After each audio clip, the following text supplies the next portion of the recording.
This is a brief demonstration of our Sabre Wing development kit. The board itself is here and then connected through USB over to our graphical user interface known as Aurea. A couple of windows of interest. Over here you can see an XY window and then also a three-dimensional view.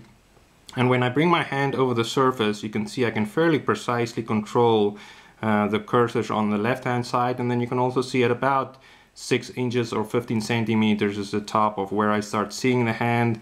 And then if I move it closer, you can see I can move it up and down, and it's fairly responsive, quite fast indeed.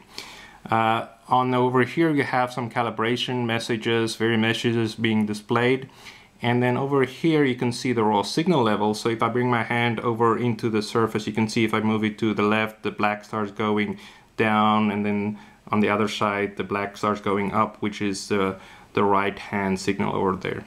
Then last we have here the cursor, which shows certain gestures.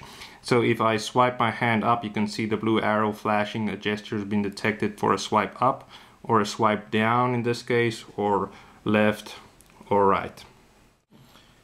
The Sabre Wing hardware is actually pretty straightforward. As you can see, it's just a PCB with the electrodes on here, and we have two examples here, a 7-inch design and then also a 5-inch design. Of course, you would only use one of those that have a right, left, up, down and center electrode as a 5 electrodes connected straight to the device here, which you can see is pretty small, so that it can fit into any real application, mobile device, not using a lot of board space itself.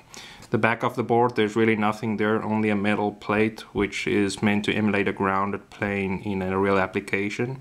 It actually hurts the performance a little bit, and therefore, but it emulates a device or a final application a lot quicker. The electrodes is hooked up straight to the device without external components, and this just spits I2C signals out to this little PIC microcontroller that actually then communicates USB to the rest of the system. So not much more to it, a fairly straightforward hardware design. There's a couple of gestures pre-programmed into the device itself, which is displayed here on the right hand corner. The normal ones you would expect is the left or right swipes, also up and down. But we can also detect much more subtle difference between a edge flick or a flick across, which will show a different symbol in the right hand corner there. Similar, we can do more complex gestures like a circle, counterclockwise or clockwise, the other way around. The gestures recognition is also sophisticated enough to recognize if I have repetitive swipes in the one direction. It does not see the pullback as another swipe until I actually deliberately do a right swipe, for example in this case, or then swiping again repetitively in the left direction.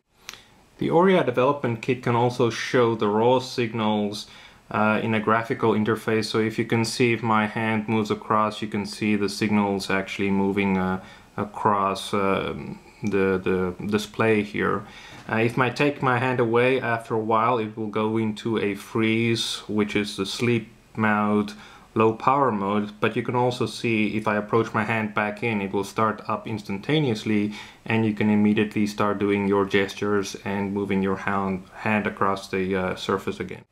A very easy example of how this can be used as a human interface is just to use the development kit here actually to advance the slides on a slideshow. So if I swipe my hand up, I actually go into slideshow mode, and then I can flip through the slides by just actually wiping my hand across the surface itself.